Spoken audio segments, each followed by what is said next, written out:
nikaisaidia insurance company up to what point. Kama it does not matter hata up to infinity, of course, manake utakuwa una the retention limit afu unakuwa kuna upper limit beyond that. Lakini sometimes inawezekana pia insurer pia na wasiwasi akasema kwamba I can cover loss maybe up to this point. So reinsurer company reinsurer anaweza take insurance as well. Sindio, maybe from other reinsurer or something like that. Kwanza kana una the retention limit, afu pia una upper limit, or we don't have the upper limit. Just go forever. So you will see, I mean, in the example soon, kama hujaelewa in this case. So in this case here, tuna type mbili pia za inani proportional insurance. And the first one is individual excess of loss reinsurance, and the second one is stop loss reinsurance. So still in this case unakuwa una retention limit. Sio proportion, ni kwamba tunakuwa na retention limit. Lakini kuna individual na kuna aggregate. So sometimes insurance inaweza kusema kwamba okay, I'm going to make this arrangement, right, based on individual policies. So I'm just going to consider policy one by one, or one risk one by one. Kama ni motor, let's say hiyo ndo policy ambayo ni aggregate, manake remember kwenye motor insurance, ndio? Motor insurance inawezekana maybe mondani kuna pikipiki, kuna trucks, maybe kuna mabasi, kuna nini, si ndio? Hizo zote hizi ni nani ni policy tofauti, si ndio? Kwa maana yake insurance inasema kwamba okay, I'm going to consider maybe policies, let's say za pikipiki peke yake, si ndio?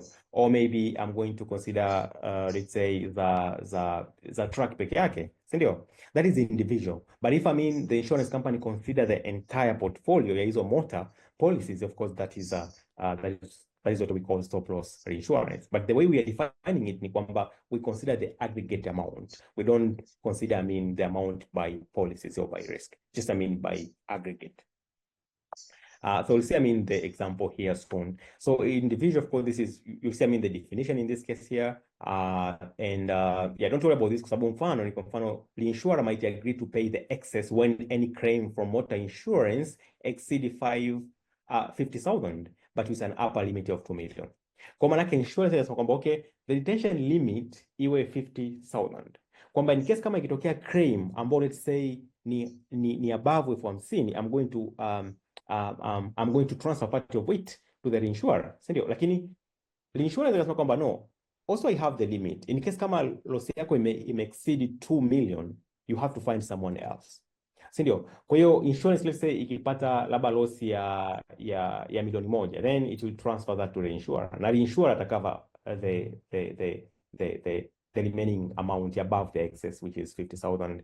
Sindio? Lakini ukipeleka claim ya 4 million, I mean, it does not make sense. Kwa reinsurer atacover manake part ya 50,000 mpaka milioni 2. Sindio? Hiyo the additional 2 million is up to you. Kwa sababu nayo haiwezi cover. Sindio? Kwa you have to make an arrangement for that. I'll show you, I mean, few minutes kama idea haiko clear. As a stop loss insurance ni kwamba you consider this one in aggregate. Sindio? You don't consider policy by policy.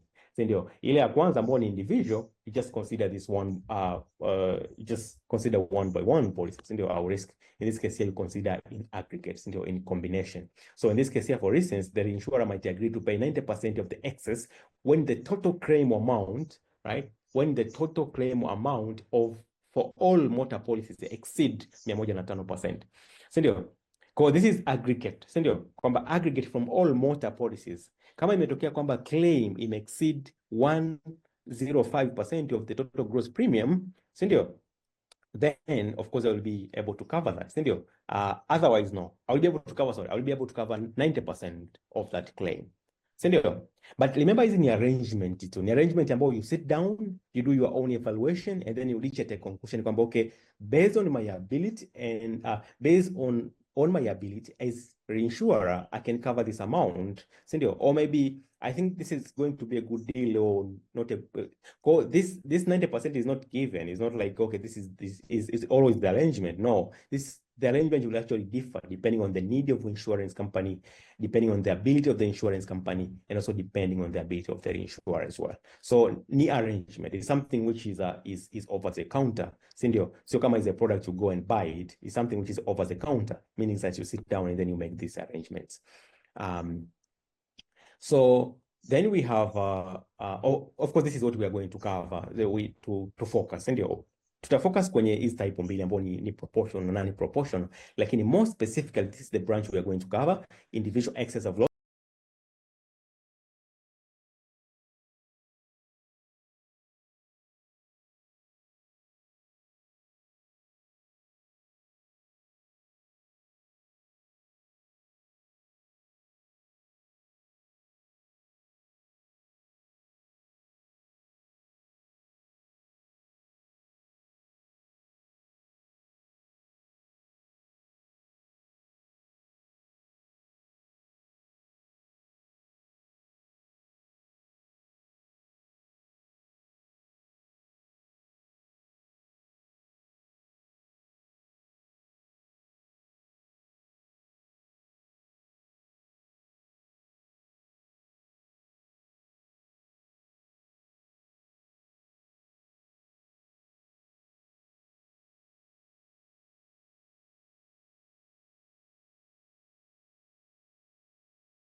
for the insurance, manake ukisha a transfer part to the insurer, we call what remain in that insurance company as being something which is net. Is net of what? Is net of insurance arrangement which you have. Sindio? So you can have gross claim, you can have a gross premium, and you can have net claims and also net premium. Sindio? All this, I mean, after. So it's net after accounting for reinsurance, after just doing adjustment for that. So this is a good example, maybe in case kama ulikuwa haujaelewa pale at that point.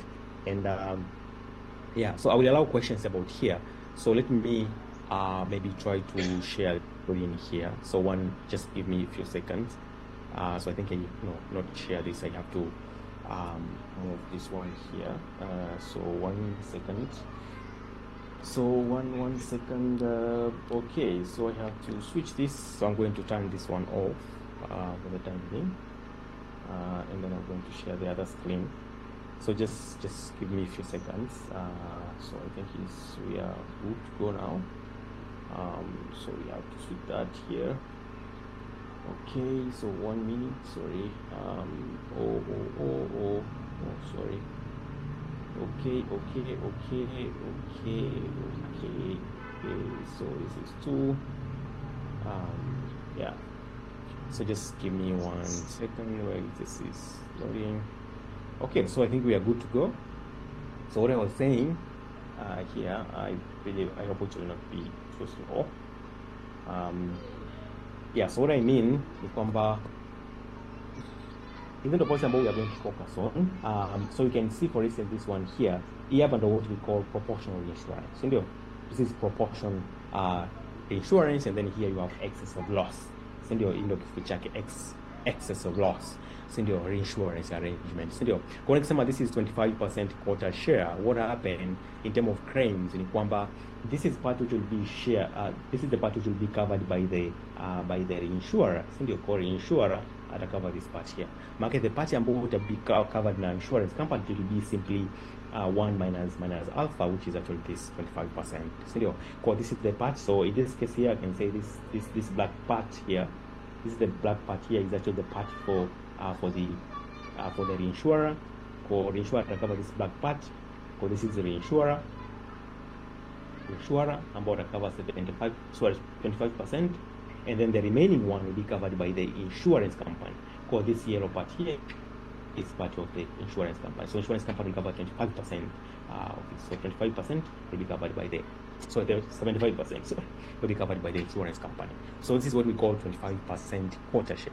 But this one is a proportion. Why? Because we are sharing this one in terms of proportions, and in this case here, 25%. So if the claims comes, then the insurance company will cover 75% of that claim, and then of course the remaining one will be covered by the insurance company. But remember, the arrangement can be the same across all the policies which insurance company has, or across the risk, or it can vary based on the type of policy or based on the type of the risk which insurance actually has.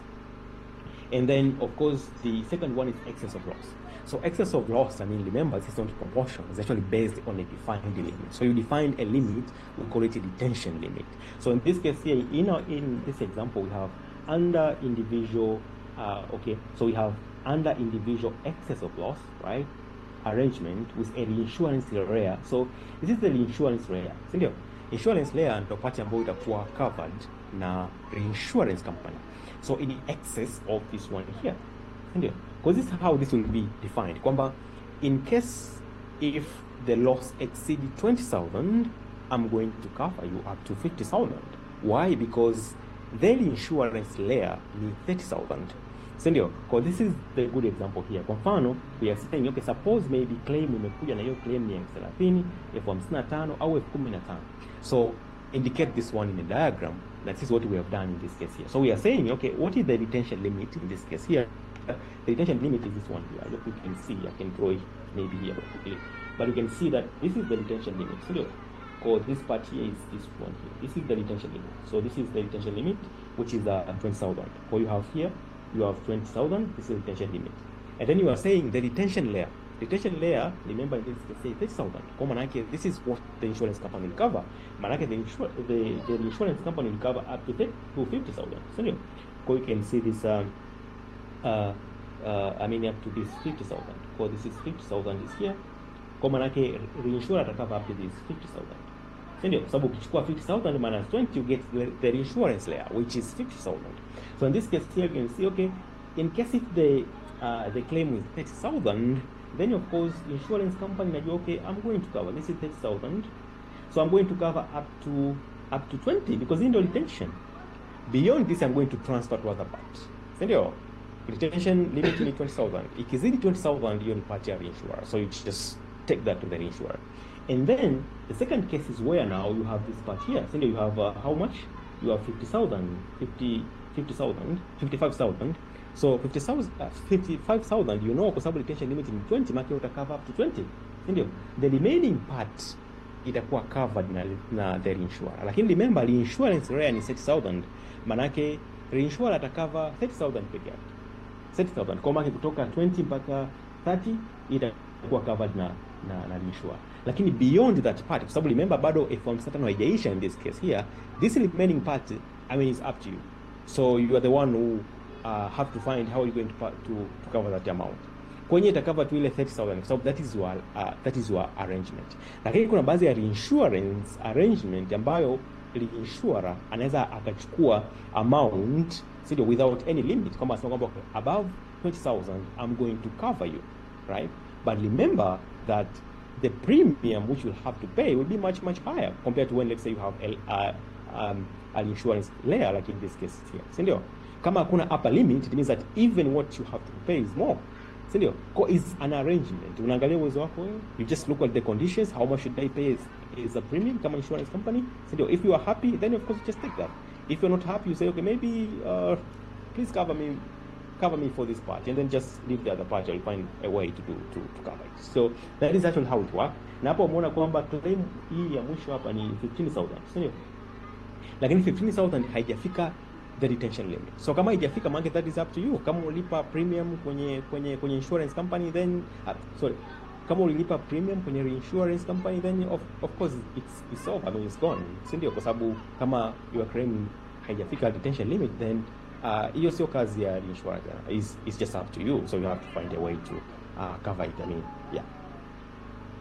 So that said, I mean, does that make sense? Or do you have any question maybe before we move on? Or maybe if you have any comment, because it's not only about questions. So if you want to add anything, I mean, you can just comment that, or you can unmute yourself, and then you can say. So does that make sense?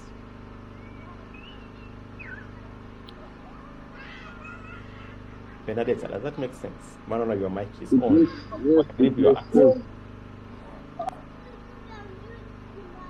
Does that make sense or not? Yes, it makes sense. Okay, thank you, Esme. Esme, I don't know if that is how you pronounce your name. So you can post in the chat if that makes sense, so that we can move on. Thank you, Eric. So again, see Eric. So Eric said yes. So mna option you can just use a thumb up. You can post in the chat. Thank you, Ivan. And then Afraid. Okay, so if that makes sense, then let us move on. And I will now move on to, this is just an example. This is like an example of how this contract can be structured.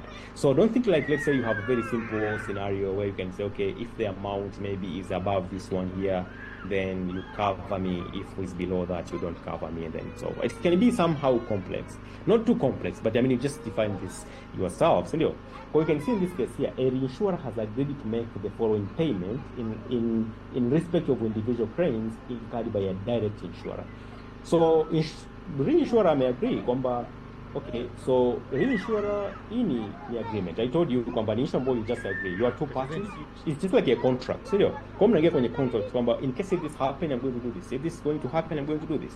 So a reinsurer has agreed to make the following payment in respect of insurance claims incurred by a direct insurer, and this is how this arrangement is. Sindio?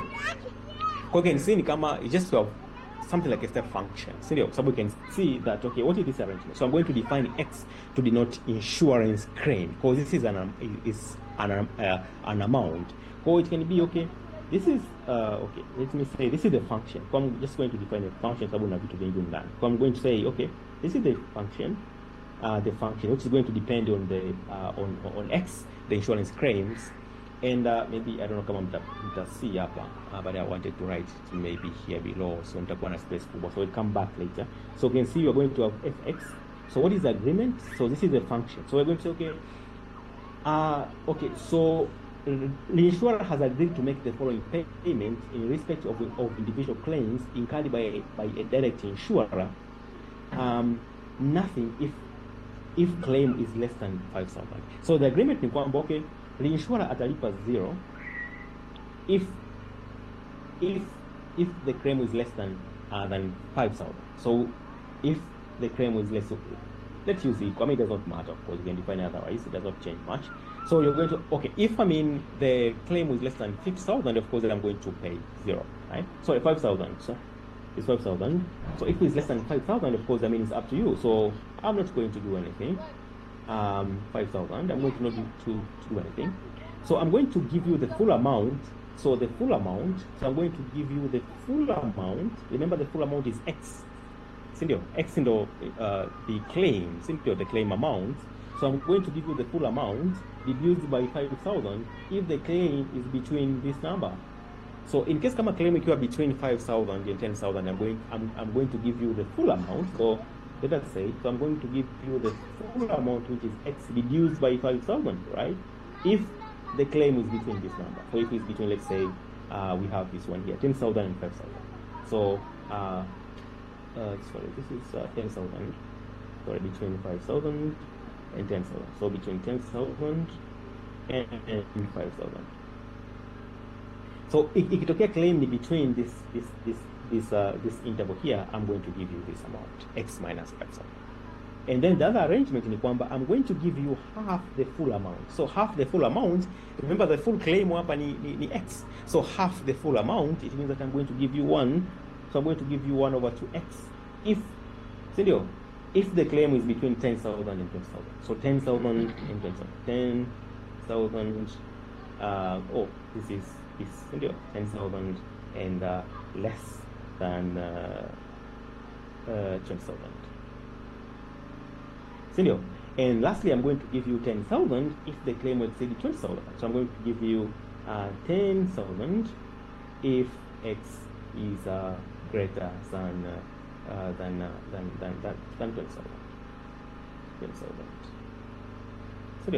So you can see, this is excess of loss insurance.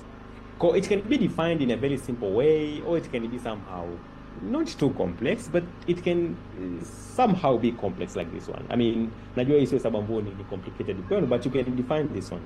Sindio? So again, what remain now, itakuwa now, okay, I have to change to charge a premium for this contract, sindio? But everything will be defined based on over-the-counter agreement. Sindio? Ni issue ambayo you sit down and then you agree on this thing, and then of course the insurer at a set premium. Sindio? Like that. So in this case here you can see hakuna upper limit. So there is no upper limit. Ikitokea kwamba loss yote exceed 20,000, then insurer and okay. Sorry. Ikitokea loss yote ile exceed 20,000, this is the limit kwamba insurer atakugia this amount here. Sindio? So the remaining one will be up to you. Sindio? So I hope this makes sense. Kama kuna something is not clear, let me know. But this is just a function of X. So this X is actually the claim amount. And you are saying if claim amount maybe it's between this and this, I'm going to pay you this. If it's above that, I'm going to pay you this, and stuff like that. So if you're asked to plot, maybe this is just the plot of that function. So I don't want to waste a lot of time in this case. Yeah, the plot of that function. As I never tumetumia GX, maybe it makes sense not to use f of X, of course. Ili kumatch that thing, kwa sababu hapa wametumia GX, kwa sababu this is GX. I mean, it does not matter because it's just a function of X. Kutumia F, kutumia G does not matter. I'm just trying to match with what we have in the plot. So in the plot here, you can see we are plotting the function which is G of X. I mean, against that. So we have X against that. Okay, so this is maybe more formal, and I think this is simplify. I mean, our life much more, but it's always more on a very simple case like what we have in this case here. You can have a more complex case, but I mean this is a more simple case of excess of loss insurance. So we are going to use the letter M to denote the retention limit. So I hope mnalimember kwamba retention limit, this M denotes the retention limit. Ni kwamba you say I'm the insurance company, I'm able to cover myself up to a point called the M. Above this point here, I'm not able to cover myself, and I want to transfer this part to the other part. Sindio? Kwa insurance company, sindio? Kwa if the claim is amount X, kama claim ambayo insurance company imepata ni X, suppose it's X, then reinsurer, the insurer itapay Y. So the way we are defining Y, we're defining Y kama X in case kama X itakuwa less than M. Kwa hiyo kitokea kwamba okay, so suppose this is a hii yote ndo claim inaitwa X, si ndio? Kwa hiyo kitokea kama hii claim ambayo insurance company imepata kama ni less or equal to M, kama ikitokea kwamba hii iko ndani ya hii hapa layer, kama ikitokea ni ndani huko, si ndio? Maana yake kama hii amount ni less than hii limit, of course ni part ya insurance, kwa maana insurance itacover hiyo part, hiyo claim yote, kwa sababu claim ni X, si ndio? Kwa kama ikitokea kama hiyo claim let's say ni 1 million na M let's say which is the retention limit, let's say ni 2 million, of course that is up to you sababu ni less than the limit. Lakini if exceed the limit, then of course that part will be transferred to someone else. Kwa maana kwa kwamba okay, in case kama hiyo claim exceed the limit, then hii sio part yako tena, wewe utakava tu mpaka hii M. Above that itakuwa ni partially insured, it will not be the part which you have to cover yourself, is the part which someone else need to cover it. So this is a general idea, si ndio? Maanake the insurer atapay now the difference kati ya X na Y, si ndio? Kwa sababu gani? Kwa sababu kama hii part ambayo ni black, maybe I can use maybe black color in this case here. Hii part ambayo ni black, hii ni part ambayo itakuwa covered by the insurer. Lakini insurer sika tu in case kama X exceed the limit, si ndio? Kwa above that M, now that is the part which the insurer need to cover. And the maana wanasema kwamba the part which will be covered by the insurer, kama we are going to notice by Z, then of course it will be just X minus Y. So does that make sense? Kama kuna swali just post in the chat. Mimi nitaliona, au you can unmute yourself and then you can ask. I mean, whichever work for you. Yeah, I'll be able to see it. Unless kama mmechoka. Sio mambo magumu, kwa hiyo yeah, so any question? No. Okay, if there is no any question, then I will ask you this question here. It's a very simple question. And yeah, so suppose you have this scenario. So consider an insurance company that has implemented excess of loss insurance for its portfolio. Okay, so you have an insurance company, any insurance company. This insurance company has implemented excess of loss insurance, meaning that they have this arrangement where they have decided that, okay, if in case loss exceed this limit here, we have to give this one to someone else. So we have to discuss how you think reinsurance might alter or change the following statistical properties of the company liability distribution for claims payment. Provide reasons for your answers. So I ask you this question. Suppose kuna insurance mbili. Insurance moja ina reinsurance cover, afu insurance nyingine haina reinsurance cover. Si ndio? So insurance company ambayo ina reinsurance, what do you think will happen to the distribution of their claims, especially in terms of their statistical properties, starting with the mean. So kama hiyo insurance nyingine imechukua reinsurance, what do you think will happen to the mean of the claims amount or the mean of the claim they have to pay? Just start with the mean. What do you think will happen to the mean of the claims amount that they have to pay? Yes? Yes?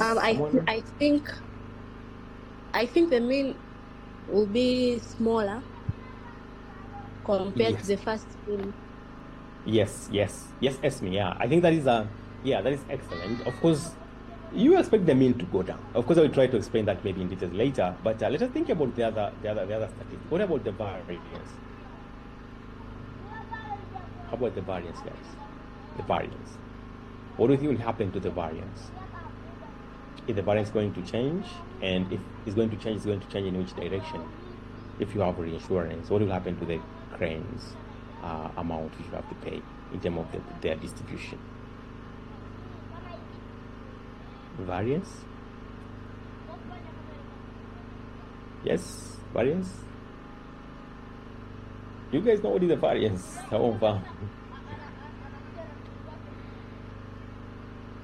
Yes.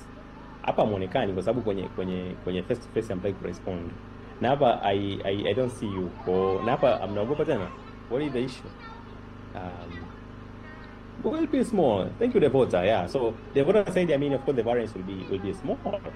Sindio? And yeah, I will comment about that more, Devota. But how about the skewness and maybe kurtosis together? How about the skewness and kurtosis? I will ask you these questions, enjoy. How about skewness and kurtosis? So hizi mmesha cover, mmesoma kwenye basic statistics, sijui cover ni kwenye course nyingine na mathematical statistics, so it should be a very simple question. Yes, how about kurtosis and skewness? Yes? No one? Okay, so I think it's a very simple. Okay, so actually said huyu actually amesema kwamba yani huyu actually angekosa hili ingekuwa very surprising. Kwa sababu anajiita actually hapo angekosa, yani it would be very surprising. Yeah, so thank you actually. Of course the skewness will also be small. And the reason is, I think it's obvious kwa sababu you have to ask yourself, why insurance company take insurance? So ndio, kwa sababu you're asking yourself, you're saying, okay, what will happen is like this. I'm going to have, let's say this is your distribution. So I will use that example you used, last, I don't know, it was first week or second week. We had this distribution here, right? Something like this. And then we said, sometimes insurance can get very high claims. So you can have claims, let's say, amboziko. So these are very high claims. Sindio? Hizi ni claims. Lakini ni mara sana inazipata hizi claims. Kwa let's say maybe up to this point in claim, let's say ya $100,000. Sindio? $100,000 TZS. Maybe hapa ni claim, let's say ya $1,000,000. Sindio? $1,000,000. Maybe hapa ni claim ya $2,000,000. Sindio? $2,000,000. So we'll see that claims on average zinacheza hapa. Let's say the average is around 50,000. Sindio? Hizi ndo average claims ziko hapo ndani. Sindio? Kwa hiyo now you can see this, what will happen. Isn't your data, this is your data, kwa sababu hapa then you have the distribution, of course you have the distribution ambayo inaonekana kama gamma, exponential, stuff like that. Then it's like you are saying now, kwenye hizi claims ambazo mimi nazipata, I can see my ability is actually cover, maybe the maximum I can cover in terms of these claims. Let's say if we consider a single policy, it's just up to this point. This is the maximum I can cover, right? And then you say, okay, I'm going now to transfer the remaining part to the other part, in this case here, which is the reinsurer, right? So in this case, you are saying, okay, I'm going to move this part, this entire part here will move to the reinsurer. I'm not going to cover this part here. So if you take reinsurance policy, the implication is that, first of all, the mean, because this, what is the mean in this case here is actually the average amount of claims you have to pay kama insurance company, si ndio? Kwa kama umeshachukua reinsurance, ukichukua the average which you have to pay, this average will go down, si ndio? Kwa this one here will decrease, si ndio? This one will decrease, will go down. The mean, the average payment, of course, I don't prefer to use the word average, because average, it can be a mean, a mode, stuff like that. But let us use average. Maybe it's easy. I mean, just simple. Like in the average amount you have to pay will go down. So after the mean of all this amount will be lower. Why will be lower? Because you have removed the outliers. Isn't it come outliers? So these outliers, they tend to skew the distribution. So now you don't have the outliers. If you don't have the outlier and you estimate the mean, of course the mean will go down. So how about the variance? So remember what is the variance? The variance is actually the measure of dispersion. How spread out, let's say if you have a normal distribution, now you have this one here, you know the mean is here, you have the mean is here, then this variance is actually this one here, just if we consider it, say, like the normal distribution. Now we're talking about how spread my data are around the mean, how dispersed my data are. So the dispersion in this case here will go down. Why? Because you don't have the outliers. Come out with outliers, then of course your distribution, I mean, will be so the dispersion, I mean, will be low. So we can see, I don't know. I hope you understand the influence of outliers. So if you cut them, of course, even the dispersion will actually go down. And then the skewness, come on, move that part. Of course, the skewness, I mean, will go down as well. So that is obvious. This is from actually what I actually said in the chart. I mean, the skewness will also go down.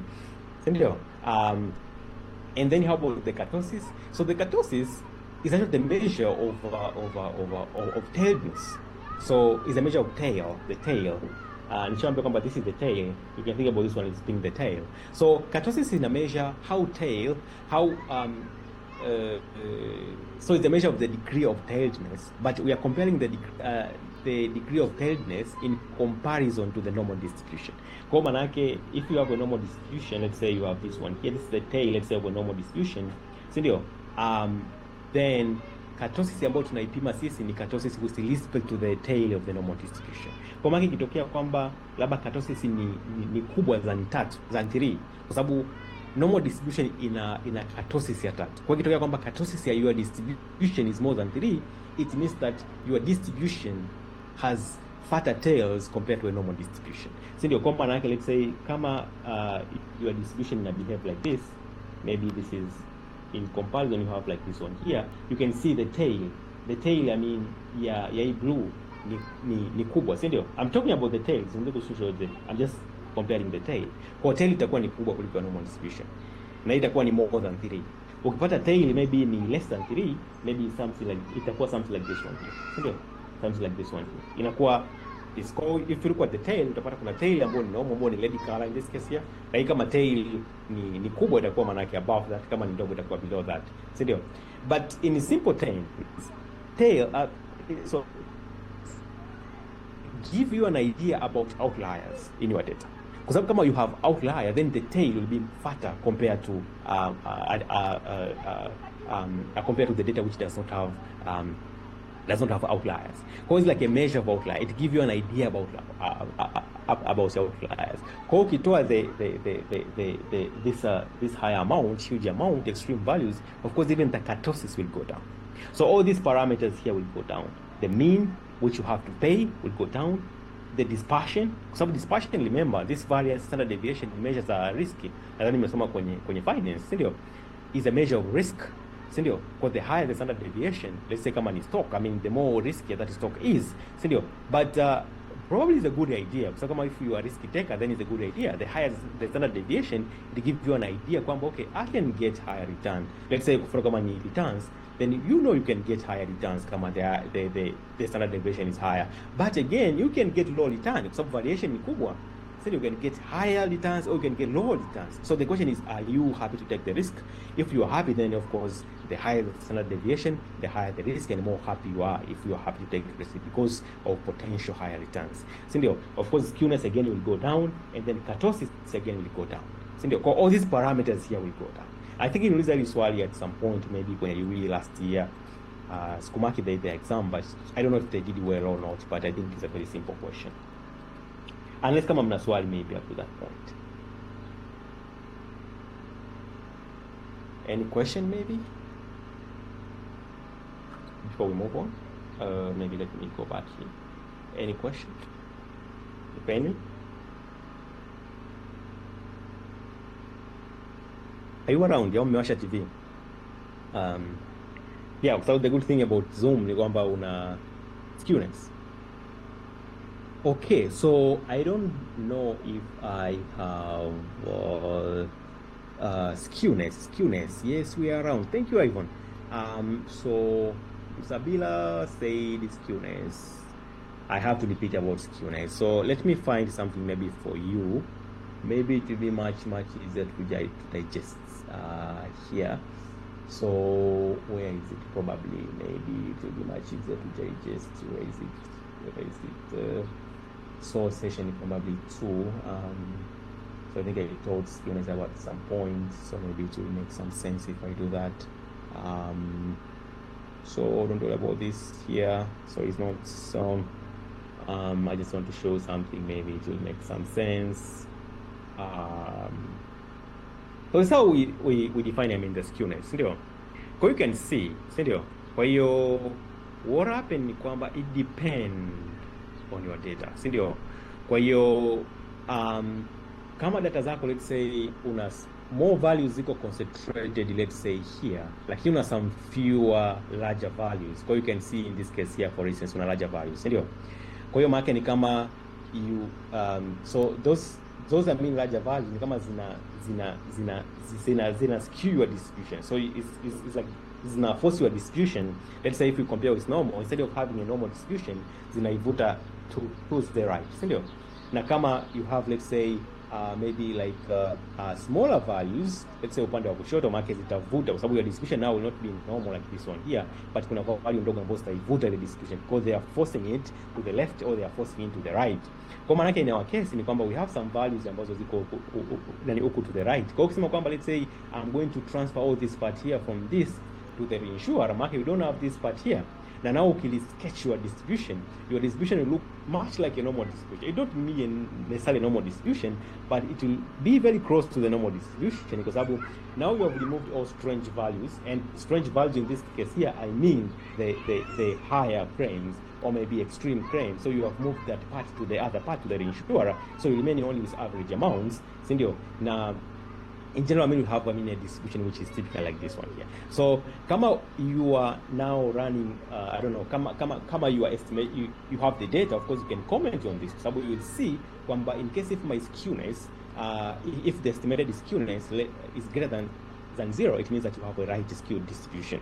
Kama is equal to 0 is a normal distribution. So normal distribution ina skewness ya 0. Sindio? Hakuna value ambayo ina force sana to the left, hakuna value ambayo ina force sana to the right, ni kama iko balance somehow. Sindio? Lakini kama kuna value ambayo ina force to the left, then of course your skewness will be less than 0 and stuff like that. So this is how we define the skewness. For in our case, I don't know who asked this one here, I think is Musabila.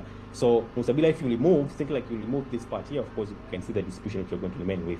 Itakuwa sio distribution ambayo iko force into the right match kwa sababu hakuna zile higher values. So Musabila, does that make sense? Musabila, does that make sense? Au bado ina confuse? Oh, hivi mnaona what I was talking? You guys, mbona hamsemi? Hivi mnaona screen gani? I say, I don't know what you're thinking about, kwa sababu na screen mbili hapa na I say guys bana, mbona mna why you're not saying, kwa sababu I was explaining something of kutumia mchoro in the you're not saying it, kwa sababu screen ambayo mnaiona jinsi tofauti ambayo nilikuwa naizungumzia, afu ndo I'm realizing it now. So sorry for that. So let me share something here.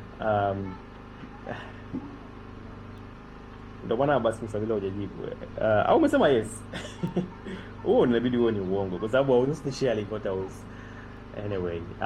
So let me share the screen anyway. Umetuchanganya, yeah, I have to kwa sababu yani I thought na share kitu huku kwa sababu niliswitch kwenye screen nyingine, then I went back to my previous screen. Well, I thought nimeshare my previous screen and I was not showing you the actual screen anyway. Mwa mnanikumbusha kwa sababu I'm getting confused hapa. So now mnaona screen nyingine, sio?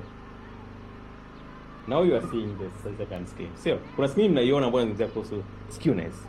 Sio? Yes or no? Okay, yes, Glory, yeah. So now this I hope it will make more sense. This is what I was using when I explained. So I was saying ni kwamba we have three types of skewness. Sindio? Now the first one is actually this one here. So you have a symmetrical. Sindio?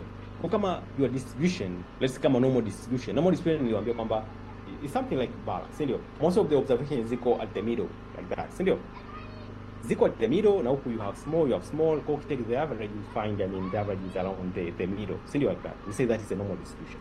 So the skewness of that distribution, kama ukitumia data, from the data unapata skewness pia unapata itakuwa around 0. Of course, hutapata exactly 0, sindio, unless you simulate. Lakini from data, kama your data normally distributed, itakuwa around 0. Normally we say kama ukipata skewness 0.5 to minus 0.5 is a good approximation for a normal distribution. Lakini kama ukipata skewness ni higher than 0, ndo kesi ambayo tunayo sisi. Kesi yetu sisi ni cranes, sindio? Kwa the reason why shape ya crane yetu iko something like this one here ni kwa sababu tuna some larger cranes as well. Kwa ukiona some large values, these large values zinaivuta your distribution to the right, sindio? Ndio maana you have right skewed distribution, inakuwa skewed to the right. Why? Kwa sababu una some more values ziko hapa, lakini you have some smaller values ambazo ni larger, and this they actually forcing your distribution to look like skewed to the right, sindio? Unakuwa una the tail to the right.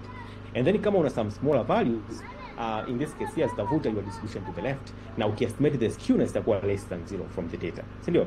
Kwa my question was, suppose now umechukua reinsurance. Ukichukua reinsurance, it means that these cranes zote ambazo ni larger, in this case here, larger cranes will be transferred to the reinsurer. Kwa what will happen ni kwamba your distribution maybe itaishia up to this point here. Kwa sababu hizi data zote hizi hazikosi tena, itakuwa ni part ya reinsurer. Reinsurer will handle this part here. Kwa ukija ukilidraw your distribution will look very much close to this part here. Why? Because you have removed the larger cranes, and these larger cranes will go to someone else. So that is not your party anymore. Your data will end at this point here. You know, if your party is going to end at this point here, you find the distribution your data probably will be very close to a normal distribution. Sindio, why? Kwa sababu no extreme value. The reason why we are observing this distribution here, because there is the potential to have extreme values, and these extreme values force your distribution to the right. So does that make sense now, Musabila? Musabila. Yes, Musabila. Does that make sense now? Or bado? Na wengine bars naona hapa Glory alisema bado and stuff. So kuna mtu nadhani ana access na whiteboard. I think I have to deactivate whiteboard. I think whiteboard iko on. Kwa kuna mtu please don't draw. Si nani huyu anaanza kuchora this thing here. Sijaruhusu matumizi ya whiteboard. I think I have to close that. But does that make sense now? Yes. Now is it okay? Msabila. Glory ndo amesema yes. Benedetta said yes. So I hope hakuna swali jingine tena, sio? Kwa sababu I was sharing this in here. So you have to just understand this, how these distributions work. Yeah. So Msabila haonekani tena. Kauliza swali afu kakimbia. So it's very strange. So I just continue and then assume maybe everything is okay. So nitaenda kwenye nani later maybe if needed, but I can just continue from here. Or I have to go back to my iPad anyway. So I think I have to switch it back. So kama kuna any issue maybe I will come back to this one here, but I wanted to show you the skewness. I don't know kama nina figure kuonesha kurtosis, lakini kurtosis we are comparing kurtosis with the normal distribution. So I don't have figure for kurtosis. At least I showed you but for kurtosis I think I don't have it, so let me just okay. Thank you Musabila for that. Inaonekana keyboard yako iko mbali sana, maana umetype after 1 hour, so but yeah, so now we can share this one here and then go back to this.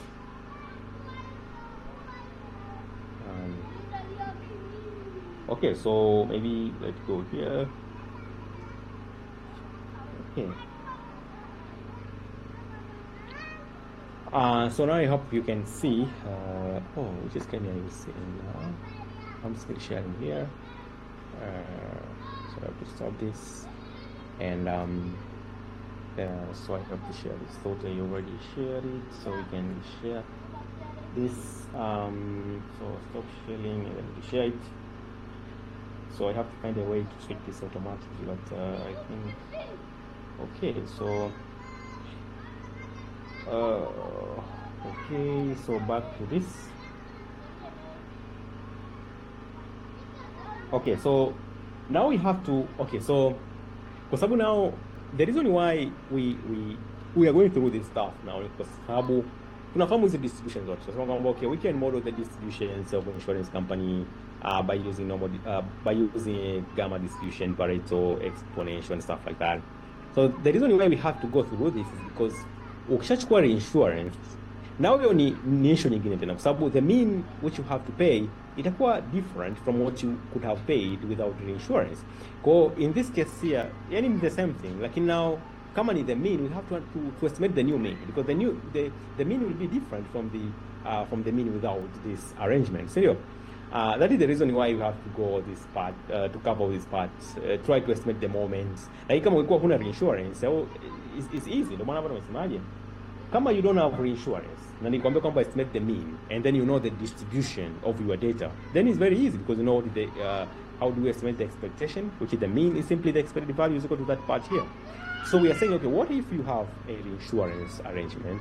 So if you have a reinsurance arrangement, of course this is what you have to pay. So we kama insurance company, this is what will be your average amount that you have to pay. So how have we arrived at this point here is because we are assuming now, from the assumption, we are assuming, let's say, nadhani nakumbuka is simple. We said, okay, assume maybe tuna excess of loss insurance.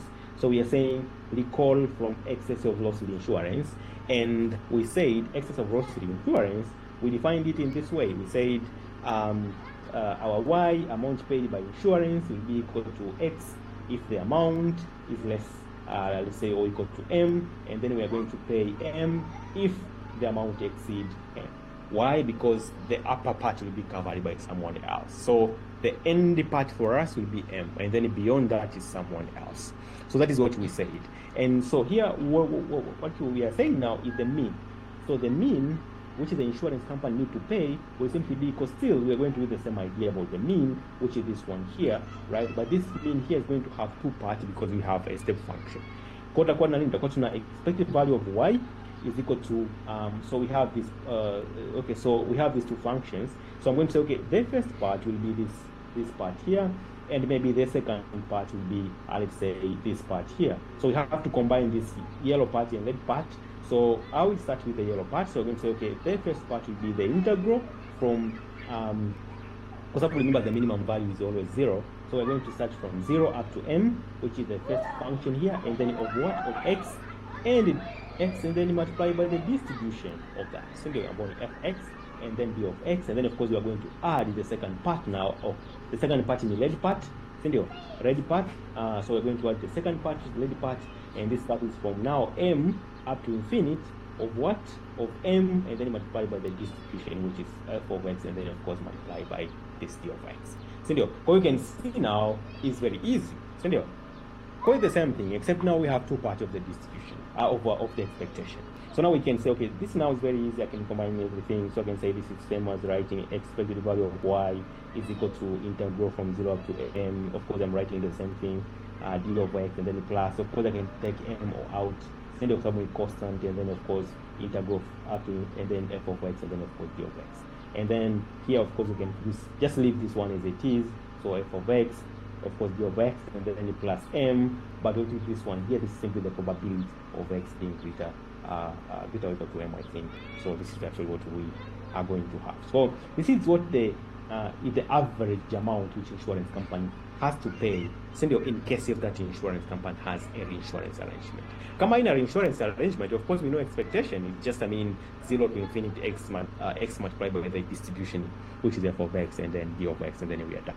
But if you have another arrangement, of course, we have to adjust for that, and this is actually what you're going to have. Of course, you can define this one as well. Come on, expectation y square, of course, we're going to have x square here, and then m square. Just the same thing, except now we have y square and x square and m square. Sorry. So I hope that makes sense. How is confusing? Yeah, see what progress I have go is this should be obvious. Does it make sense? Does that make sense? Au mmeshalala sasa hivi?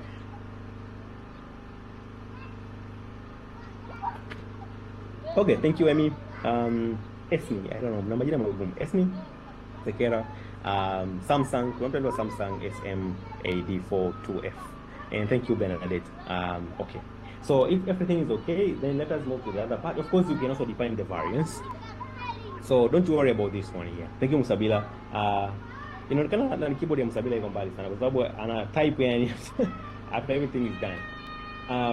Yeah, so now how to define the variance? The variance, is just the expectation of y square and then minus the expectation of y and then square. So you just now, sometimes you know what is the expectation of y, and expectation of y square itakuwa defined this way here. Ni matter tu ya kusubstitute kwenye everything which you have in this case here. I think is just obvious. And then of course the moment, moment, there we define the moment of y, so it will be expected value of ty, and then of course it's just the matter of substituting now. Instead of having x, now we have expected value of ety, but we know that how y is defined, y is conditional. So this y here depends on what? Depends on x is less than m or x greater than m, and we know that if it's less than m, of course we pay x. If it's greater than m, we pay m.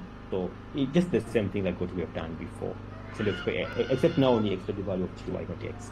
So just replace that with expected value of ty, and it's simple thing, I think. So I think it's obvious kwa sababu we do this. But remember why we are doing this one here? Kwa sababu this moment is the change. The moment you're changing.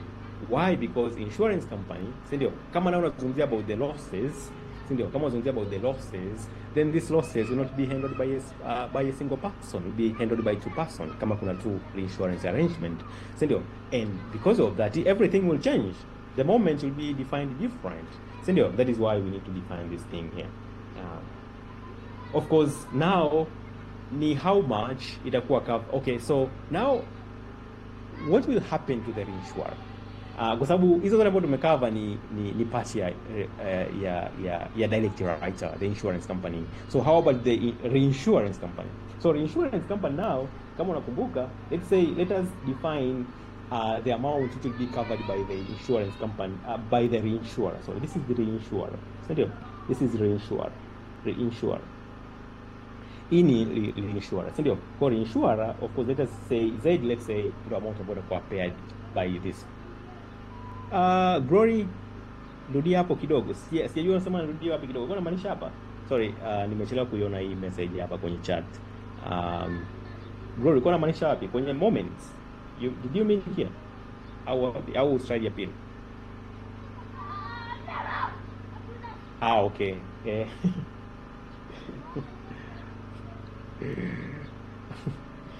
Yaani kuna maneno nishayasahau kama ni ya Kiswahili. Yani it means yes. Yeah. Yeah. So in this case here, right? So hii hapa ni moment. So kama unakumbuka moment nimesoma kwenye statistics, ndio? Nadhani tulikuwa naita hii moment generating function, ndio? And then we say, kwa sababu from here we can define moments, I think.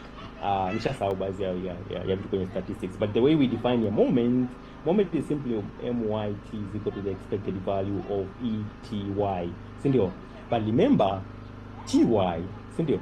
tiwa in this case, kama nimeacha space huko yani wasiacha, lakini remember, okay, maybe let me write here. We know that the moment generating function of t is the same as writing expected value of e ty. Hii ndo by definition. This is by definition. By definition. By definition, this is how we define a moment. Si ndio? Kwa hiyo, lakini we are saying this is the moment of y. We want to find the moment for the insurance company. And we know the way we are defining this y, we are defining y in terms of step function. Is a step function. And this step function is defined this way. We are saying y is equal to it. So insurance company pay x in case if the amount is less than m, and then the insurance pays up to m if the amount exceeds or is equal to m. Si ndio? Kwa kama amount ikizidi m au ikiwa m, it does not matter. Ikiwa ni equal au greater than that, of course the insurance company ita pay only m. Ndio maana nasemaje, kwa sababu now we have to find the expectation. This expectation here inatakiwa consists of two parts, this part and this part here. Si ndio? Kwa everything is the same kama to before. Now we are saying the expectation will be equal to the first part itakuwa ni this first part here. Itakuwa ni from 0 up to m. Si ndio? Kwa sababu remember x is less than m, kwa hiyo itakuwa 0 to m of what? My x ni hii part yote ni sorry, itakuwa ni etx now. Si ndio? etx, and then of course f of x, and then d of x, and then plus the integral from m to infinity of what? Now we have this one here. This is our x now, is m. So m, and then what is our f of x? Our f of x and f of x, and then d of x. Sindio? Sorry. This will be kwa sababu we don't have x, we have ty. Sindio? Kwa itakuwa ni t of m. Sindio? Hii hapa ndio ndabona replace ile part ambayo ilikuwa ina x mwanzo. Sindio? etm and then f of x and then d of x.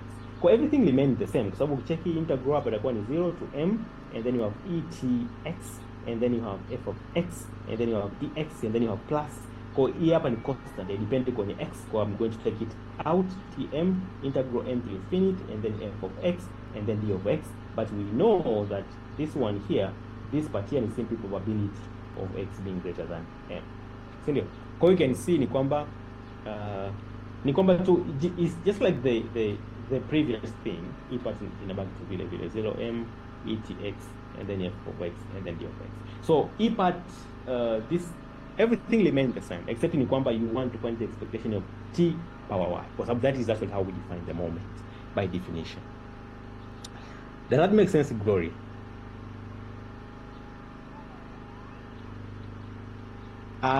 Daniel, sasa Daniel sijaelewa, nirudie the same thing.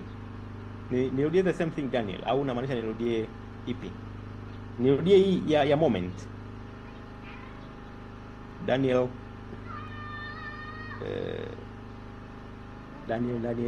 hey you guys, mnatumia vifaa gani hapa? Mbona mama jela ku reply? You can unmute yourself, inaweza kawa quick. Daniel, nimeona umeandika tafadhali rudia. Daniel? Okay, moment. Okay. So maybe let me use now here. Na kuna wengi mna case na hiyo kitu, yani it's very, maybe let me try to so we can create maybe new one. Yeah. Okay, maybe let me try to explain here. So let me have this one. Maybe hapa mtaona vizuri. So what I say ni kwamba we want to find moment. Kama mnakumbuka, anyway, do we say this moment generating function? From here unaweza generate moment, yani moment zote ambazo unataka, I think. So probably, si ndio? The moment generating function, kama sijasahau my basic statistics. So what we are saying ni kwamba by definition we know how we define the moment. The moment which is this is just the symbol for it. We say is m y t. Si ndio? Lakini this is defined as the expected value of e power t ty. Hizi proof ndio kama mnafanya totally kwenye statistics, si ndio? Kwa I'm assuming this one is definition. This is by definition. By definition. Si ndio? By definition this is how we define the moment.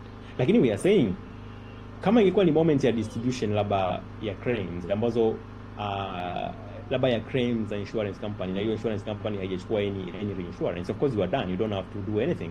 Lakini shida ni kwamba insurance company ina reinsurance in this case here.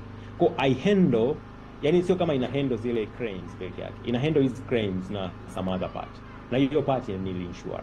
Na tukasemaje, we know kwamba amount ambayo insurance company ina pay ni amount tu from where, from 0 up to m, si ndio? Ndio amount ambayo insurance company ina pay.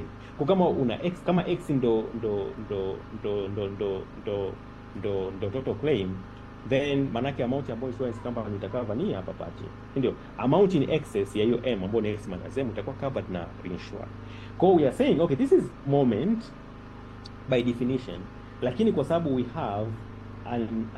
have reinsurance cover, then amount paid by insurance company inakuwa given na y, ndio insurance company ita cover x ikitokea kama hiyo claim ni less than the retention limit ambayo ni m, ndio, na ita pay m, maana ita pay up to m in case kama hiyo x exceed m.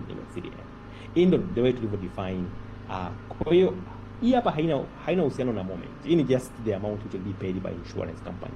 Sindio? And then now we are introducing we are saying okay, this is what the insurance company is going to pay. Sindio? Now what is the moment of this? Sindio? So from the moment we can estimate other moment as well. It's hapa ni kama tu properties ya distributions ya hizo claims. Kwa maana we can say okay, we know the moment by definition is this one here, si ndio? Kwa hiyo my moment now will be equal to expected value of t of y. Ni kama tunasema kwamba what is the expectation of x? Expectation of x by definition ni integral from 0 up to infinity x and then f of x and then of course d of x, si ndio? Lakini now our x is ty. So instead of me replacing ty, instead of me writing x, now I'm going to replace x with ty. But y again has two parts. This y here has two parts. Has this part here and also has this part here. So we have to make sure that we include all these parties in the expectation. Now the expected value in this case here will be equal to the integral. So we are going to do the same thing because we know the first integral in this case here is this one here. So it starts from 0 up to m, because we know that x in this case here is less than m. Lakini claim amounts probably they can go up to 0. We cannot have maybe negative or stuff like that. So we are saying now this will be the integral from 0 up to m, and then we are going to have our x. But we don't have x in this case here. We have ety. But now if you look here, this is not y, this is x. Oh, I'm going to replace etx. I'm going to write etx. Why? I'm capturing this part here. And then of course multiplied by the distribution, and then of course the x, and then the second part now will be this part from here, right? And this part here, of course, I have to take ety, right? But I don't have y in this case because y is actually defining this way here. But here I have m. Because instead of me writing y in this case here, I know what is y in this part here. Y in this part here is m, so I'm saying etm. And then I'm multiplying by the distribution of d of x, and this is the limit because this is greater than m. So from m up to the infinity. We don't know where we're going, and then we are saying this is very easy. We can simplify it because the same as writing m and then tx and then f of x and then dx. This is just the same thing. I've just copied it, and then I'm saying this part here now is the same as, because this is constant, this tm doesn't depend on x, so we can take it out. So we have tm and then integral from m to infinity and then f of x d of x.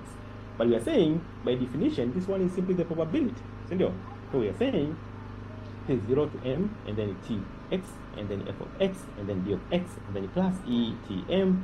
By definition, this is simply the probability that x is greater by m. So this is what I say, that this is the moment of ety. From here, of course, we can get other moments. Yeah, but that is what I was doing. Daniel, does that make sense? Kama inachanganya isee, sasa inabidi wapeleke kule statistics. Yes, nimeleweka. Okay, great. So let us now move on. Unless kama mtu ana swali tena nyingine. So I will go back to my slide. So kwenye hapa kwenye kesi ya kwanza I said hiyo ni kesi ambayo tunazungumzia insurance company. So how about the reinsurer? So reinsurer, amount ambayo italipwa na reinsurer itakuwa defined in this way here, si ndio? Maana yake kama amount ni less or equal to m, then reinsurer atapay 0. Kwa sababu we know that what will happen ni kwamba this is x, kama ndio x yako, si ndio, up to m, hii ni part ya r. Hii ni part ya insurer, ndio. This is the part of insurer, this is the part of insurer, this is the part of the reinsurer. Kwa kama amount is less than m, of course reinsurer usiki. This is not my business. Or you can see this case here is 0. I'm going to pay 0. Why? It is none of my business, ndio. kama ukipata zero una haja kumstore reinsurer. I mean just that is your part. Lakini kama ukipata greater than m, then of course reinsurer anahusika, and that is the reason why you can see here the difference between x and m is what reinsurer is going to pay. Because the question now is the same thing. With retention of that one of m, find what is the expected value, what is the variance, what is the moment generating function of z. So z is the amount paid by the reinsurer. So everything here is the same now. Ni kwamba to expect, I'll just show you for one. Sababu kama expected value of z is simply the integral from in this case here, so we have 0 up to m, insurance in reinsurer pay 0 multiplied by the distribution, and then you plus the second part, you have this one here, so it's x minus m, and then of course f of x, and then dx, and this is from m up to infinite. So this part here is 0, so the part 2, this will be integral from m to infinite x minus m, and then f of x, and then d of x. So I believe, I mean, you can do the other part. So this is simply easy. This is simply this part here. Or you can just do the same thing for that, and I think it's easy. Now this part here, of course, you can just use the same idea, because I will just have to take the expected value of z square minus expected value of z. Since the now as z hapo, we'll just substitute the expected value of z and stuff like that. So I think this is square. This is square, or that is actually what you have. So just easy like that. So I just want to comment on the reinsurer conditional claim distribution. So remember in this case here, what happened kwenye slide, what we are discussing ni kwamba okay, kama insurance company imechukua reinsurance policy, what is actually happening ni kwamba in term of data, right? In term of data, what will happen ni kwamba data ambazo reinsurer atakuwa nazo, reinsurer ni data ambazo ni truncated. Why? Kwa sababu report itatumwa kule kwa reinsurer if and only if amount ya claim by insurance company imezidi m. Kama haijazidi m, reinsurer hausiki. Kwa reinsurer atakuwa hana taarifa yoyote what happened. Si ndio?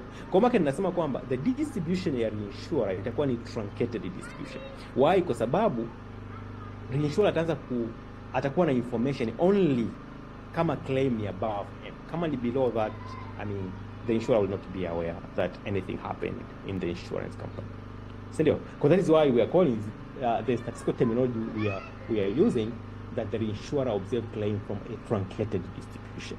Why? Because hana data from the other thing. Because it's something which is truncated. It's not truncate. It's something ambayo ni kama umecut. It's not a full thing. Because it's just a small part of something. Because you truncate it. Yeah, so that is why, I mean, we are saying this distribution here will actually be a truncated distribution, and of course it will be a conditional distribution, because it's conditional on whether the amount exceeds m. So kama amount is less than m, of course that is none of my business, and I mean, this one I'll see at that point. Yeah, so I will show you. Of course, this is what will happen. Kwamba the amount which is going to be paid by the reinsurer, if we're going to denote it by W, then it will be W is equal to x minus m. Kwa sababu yeye anatakiwa alipe the excess, above m. What is the amount to be paid by the insurer, this W? But it's condition on if this one happens. Because if this does not happen, then I don't care about that. It's none of my business. So unless the amount exceeds m, then the insurer will be involved in this case here. If the amount is less, of course, it's none of my business, and it's up to you to cover it.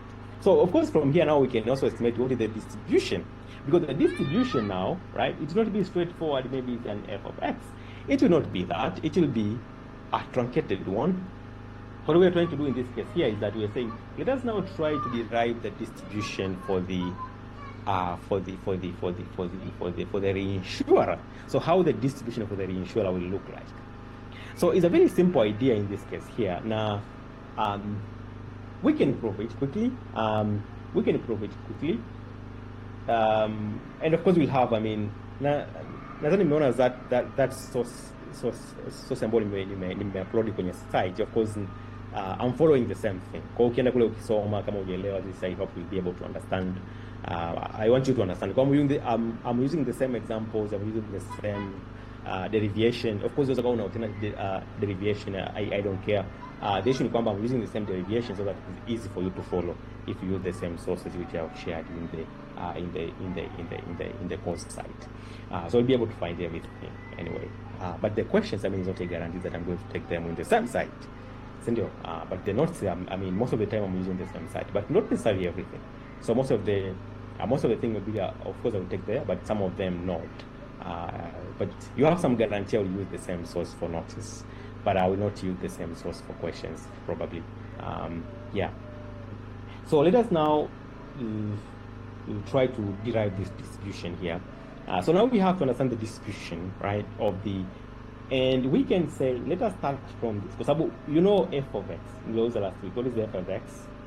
F of x ni CDF, ni cumulative distribution function, and we're defining it like this is simply the probability that x is greater than x, like that. This is how we define f of x. Because GW is simply the PDF. This is simply is just, I mean, just like from here, but it's something, remember, ambao imetoka from something like this one here, something from here, marking FW. So what I have to do in this case here, I have to find, no, not F, is GW, this is the cumulative. Cumulative when you want to use capital G, capital letters for cumulative distribution, and for PDF we prefer to use small letters. And remember, the PDF is simply the derivative of the CDF. So it's not any assumed knowledge, because you're supposed to know, you're supposed to know all these things. So what I have to do in this case here now, now I have to derive the distribution. So I'm going to say, okay, I'm going to start from G of W, because this is what I need in order for me to get G small w. But what is GW? GW now, if I'm going to say that, is simply the probability of capital W less than the small w. Just like the way we have defined f of x in terms of probability of this one here, right? But now I'm saying, okay, what I want to do now is I want to find this distribution of claims amount for the reinsurer, but I know that, okay, what is W? We are saying W, in this case here, we have defined that W is actually the amount which is going to be paid by the reinsurer, which is the difference between the total claim, which is X, subtracted by the retention limit. But this one is conditional. Conditional on what? Conditional on X given M, right? So now we can say this GW is simply equal to probability of, so I'm going to define this one here, W. Now I can say this W will be simply X less than small w, and then plus M. Like that. It makes sense, because is like you're taking X now, and then you are plusing that small w. I hope unaweza kudifferentiate small w na capital W. But this one here is conditional, is conditional. This one here, it is conditional on something happening, because if this thing does not happen, then we don't have this distribution. So it's conditional distribution. And then we are saying, okay, from here now, it's very easy, because we know from Bayesian theorem that this is the same as probability of X less than W plus M, and this is N, of course, greater than M, divided by the probability of X being greater than M, from Bayesian theorem. And then from Bayesian theorem, we can say, okay, we can move further from here, and how we can combine the top one, because the top one can simply be written like probability XC is less than W plus M. So it's less than W plus M, and then greater than M. So it's the same thing. Kama ilivyo hapo juu, divided by the probability of X being greater, probability of X being greater than M.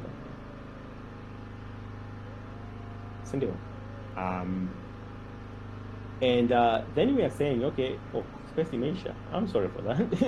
Nimetumia kwa fujo sana, I guess. So what we are saying now, again from here, we are saying, okay, this is very simple now, because this is the same as writing the integral, right? Because this is the I hope now mnakumbuka tena from this thing. So we know this is the same as writing the probability from M to W plus M of f of X, and then D of X, and then divided by probability of X being greater than M. In the same thing in this case here, because you have to remember from probability theorem. And then this one here, in this case here, I can say, okay, this is the same as writing now the cumulative distribution of W plus M, subtract the cumulative distribution of what? Of M, divided by E probability greater than M is the same as writing probability 1 minus F of M. Why? Because we know F of M is the probability of X less than M. So you can see that this one is the same as writing like this. Sindio? But what is this one here? This is what we have gotten here ni G of W ambao ni F of W plus M minus F of M and then divided by 1 minus F. Sindio? So now if you want to get the PDF, we have to take the derivative of this thing. So now I'm going to say, okay, the derivative of this thing, so the specimen is here. For the derivative of this, for G of W, and now its derivative is the same as small w. Now if you take the derivative in this case here, come on, take the derivative, you will see that this one here will be G W plus M divided by 1 minus F M, and this is actually what we wanted. So this part here is actually what we wanted at the end of the day. So this one here, and this is actually what we wanted to prove. Sindio, number you remind this is what we wanted to do. So this is actually how we define the distribution of the reinsurer. Kwa utapataje hizo values? You just start from F, kwa sababu you know F, what is F? Sindio, so you can start from F and then you substitute W plus M. Of course you get them in the distribution from there. It will not be a simple distribution, maybe, because you have truncated information in this case here. Sindio, the information which the reinsurer has is the information above the accreditation limit. Below that, I mean, that is none of the reinsurer, and it will be, yeah. So, don't know if this makes sense. I mean, it's, does this make sense? You are tired. Yes, it Okay, makes thank you, sense. Daniel. Okay, thank you, Daniel. So, okay, thank you, Musabila. Yeah. So, others, au mnaangalia TV? Watu wamekaa sasa wanaangalia TV. Yeah, thank you, Eric. So I can see from Eric, I also can see from Oscar, Oscar Malongo, and yeah, thank you, Bena. Yeah, and thank you, Faraja. So let us now move on. So the other part is okay. So mkiangalia hapo juu tumekuwa tunazungumzia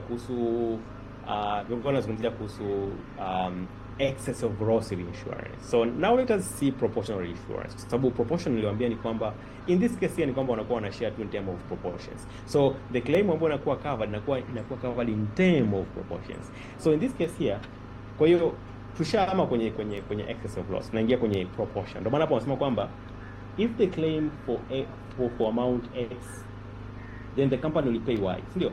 Kwa Y ya sasa hivi ni kwamba ni alpha X, kwa sababu Y now ni other type of insurance ambayo they are sharing in terms of proportion. Kwa in terms of percentage, maybe insurance company na say okay, mimi nita cover 75% na wewe kama reinsurance you are going to cover the remaining one, which is 25%. Kwa maana the amount ambayo itakuwa covered na insurance itakuwa simply alpha and then times X.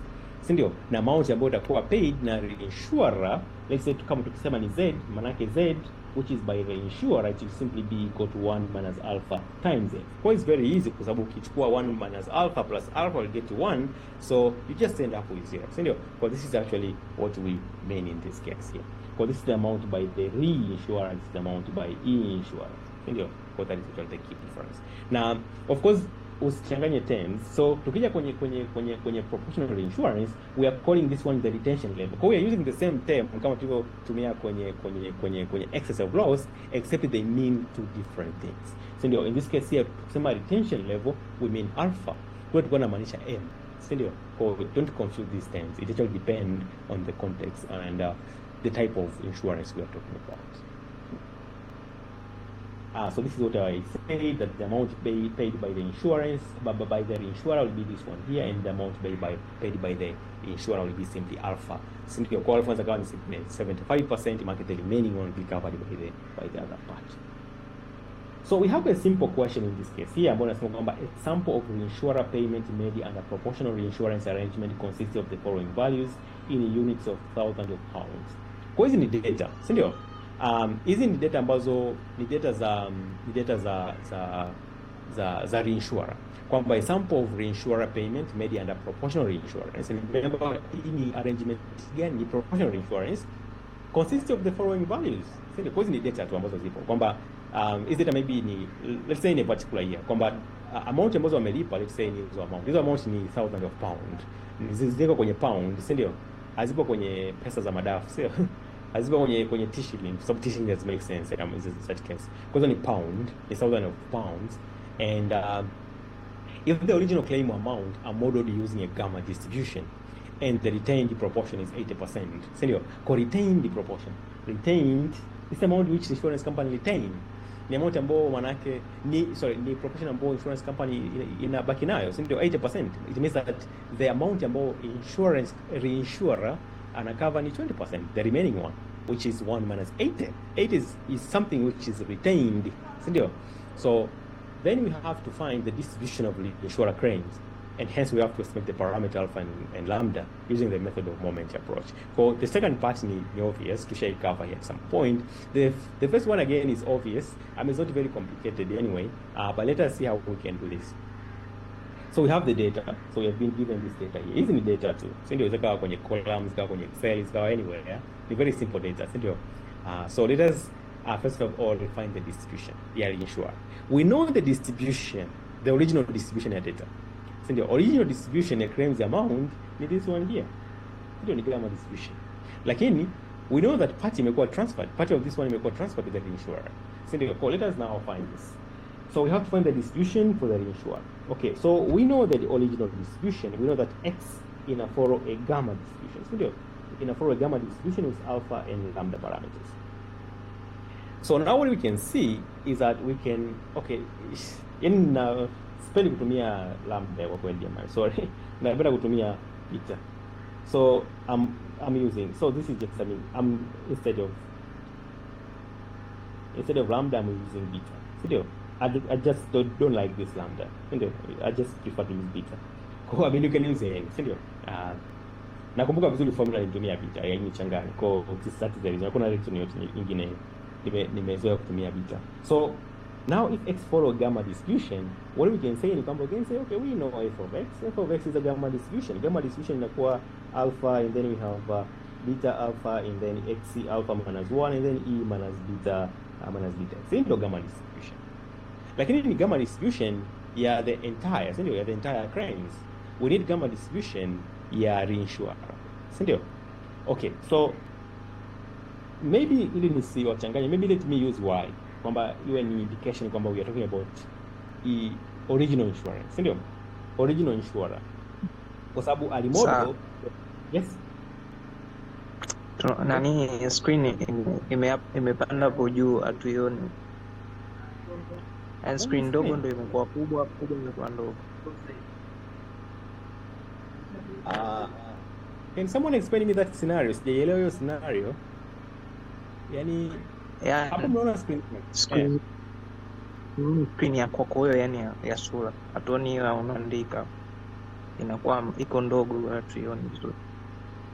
Serious? Is that true guys? Kwa sababu Benedetta amesema ni simu yako. No, yani okay, my guess ni kwamba naisi umeminya, yani naisi umeclick kwenye my video kwenye my video pale. Kwa hiyo yeah, check, naisi you have to sijui unatumia nini, lakini kuna na baadhi ya apps zinaruhusu ku click both the video and the yani kuna two screen. Kuangalia naisi ni wewe mwenyewe umechezesha hapo. Okay, thank you. Okay, no worries, Daniel. Okay, so let me use Y.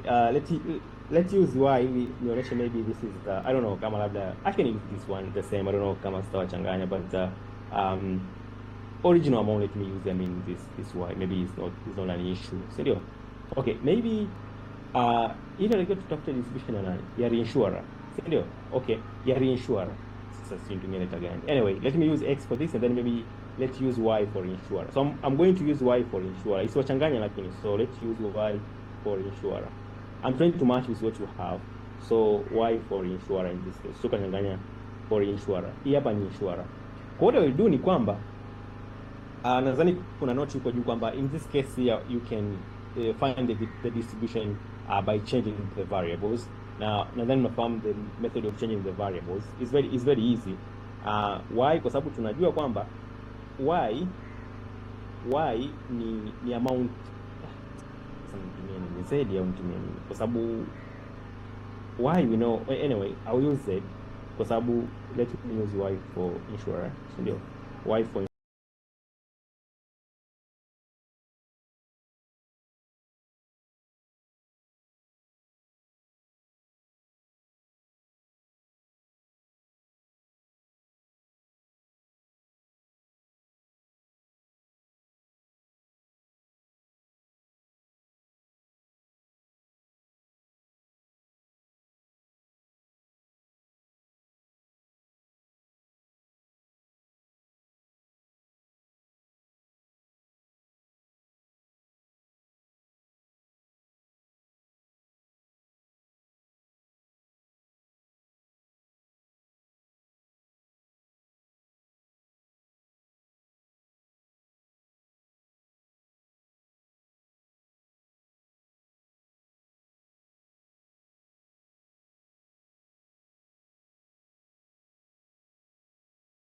but it's very easy part. I mean, it's not very complicated kama inavyoonekana. The only issue ni kwamba the distribution, kwa sababu at the end of the day ni kwamba we want to find, let's say at some point you'll have to evaluate the integral, kwa sababu remember kati ya model ambao we use to model the cranes amounts ni log-normal distribution. So using a normal log-normal distribution can be somehow complicated. Kwa mfano assume, kwa sababu you have a model like this one here, so let's say the mean is x and then f of x. What is f of x for log-normal? Is actually, I think you have I don't know, it's like you have x here and then you have the square root 2 pi, and then you have the log of x minus mu divided by sigma square, perhaps like this one here, and then of course you have d of x. Kwa hiyo ukipewa swali ambayo you have to evaluate this one here, probably it could be somehow challenging, si ndio? Kwa hiyo kuna this approach here ambayo of course it aims to simplify the integrals. Now what we have done in this case here ni very simple, just the matter of simplifying this distribution by using this substitution. Kwa kuna substitution ambayo imetumika mpaka kwa arrive at that point ambayo is log of x divided by this one here and then minus k sigma, this one here is equal to t. So if you let this t is equal to this kama substitution and then you use it to simplify this integral, for instance, of course hapa kuna k for general, of course you'll end up with something which look like this one here. I will not prove this, lakini kwenye resources ambazo nime share, of course you'll be able to see this. It's not very complicated kama inavyoonekana. This is simply, I mean, the CDF. Hizo hizi ni CDF. Kwa simply the probability that a particular value is less or equal to a particular value ambayo ni x and stuff like that. Kwa it's not very complicated. Na hii hapa is just, I mean, a substitution factor ambayo itakusaidia kusimplify this integral. Kwa I will leave this exercise to you. Lakini at the end of the day, ili ku make your life much easier, pia unakumbuka these properties from standard normal distribution kama mnakumbuka.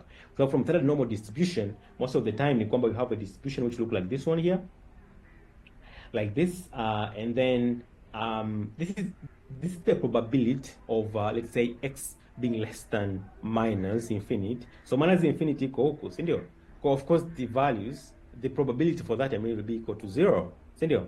And the probability that x is less than 0, so this one is the same as lighting probability. Let's say x is less than 0. Of course, this actually make more sense, so this is simply half. So when you come to standard normal distribution, you have half. Score the area under the curve, below 0. So this is 0. So sorry, below, yeah, below 0. I mean, it's simply half, because this part here, the area under the curve is half, and this one is half. The one at the probability for infinity, if you have infinity from here and then you find the probability for that, this will be, it means that the entire area under the curve, because the entire area under the curve, in this case here, if you find, you're going to end up with 1. Kwa hiyo this is just, I mean, the definition which you need, because at the end of the day utakuwa na uwezo kupata the lower limit and then the upper limit, and then you have to substitute this lower limit and upper limit in this integrals here. Ukisubstitute huko ndani utapata at some point itatakiwa evaluate what is phi of minus infinity, or what is phi of 0. So instead of yeah, you can just, I mean, recall from the definition, yeah, the phi of 0 is simply equal to half, or the phi of infinity is equal to 1. Sindio? Na pia kuna swali ile hapa ambalo of course you have to apply that idea, but I think we are all tired, so I'll stop here. Lakini hili swali I think you'll have in the resources I shared before, or you can try. Kama mtapata challenge, let me know. I can solve it next week if you want. But the idea is very simple. Maybe for the last maybe for this part here, for treat number 2, of course, we'll need to use that formula. But for part number 1, for this part and this part, of course, you can do even without that formula, because I think it's straightforward, and you can try it. But the general idea, I think we've already covered.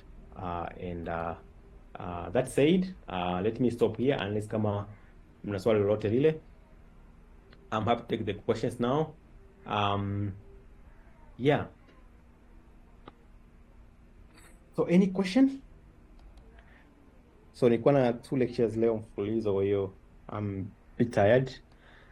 So any question maybe? Any question, guys? Yeah.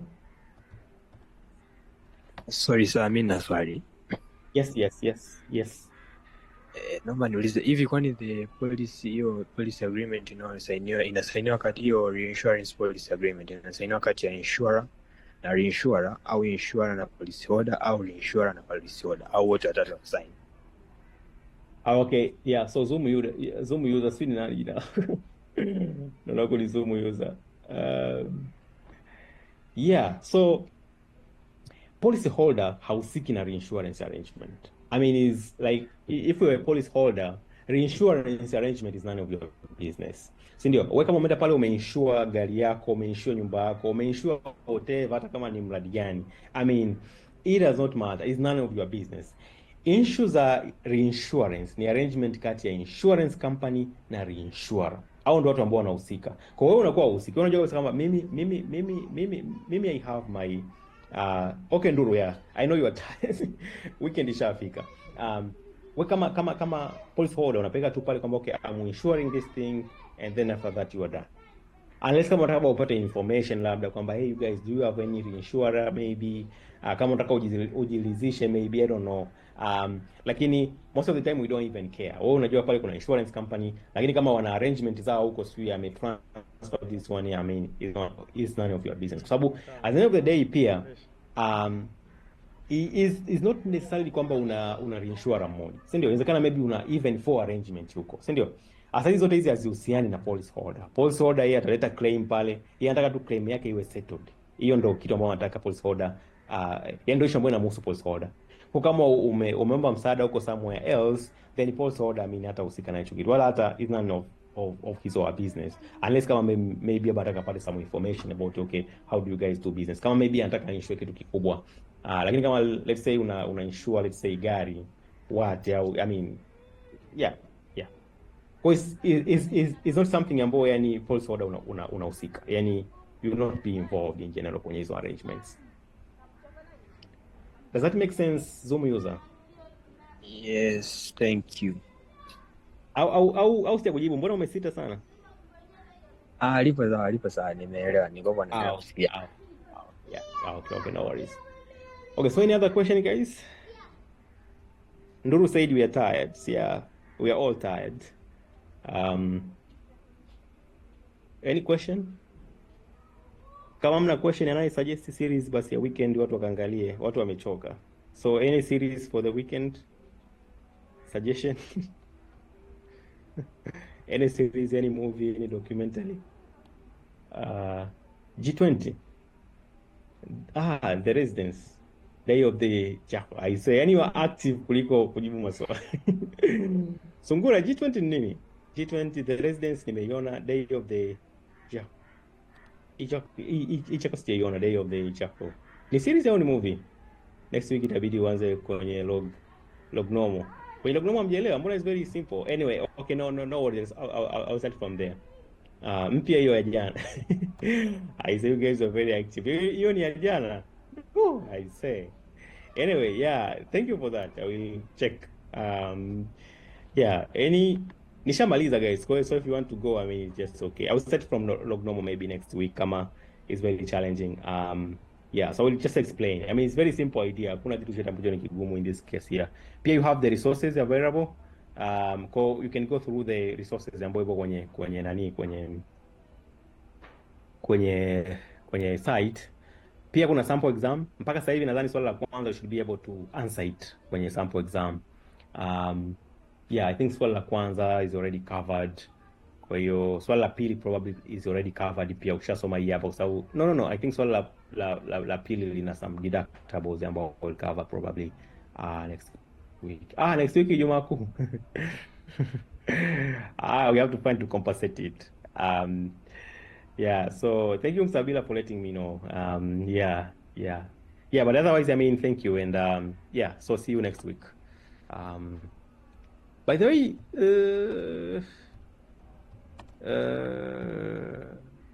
Sierra alikuwepo mndani, mbona sijamwona spare? Yaani Sierra ajaja. Thank you actually. Sierra ajaja kwenye kipindi, sijamuona mndani. Okay, thank you Benedetta, thank you so much. Uko wapi? Mbona si... Are you around?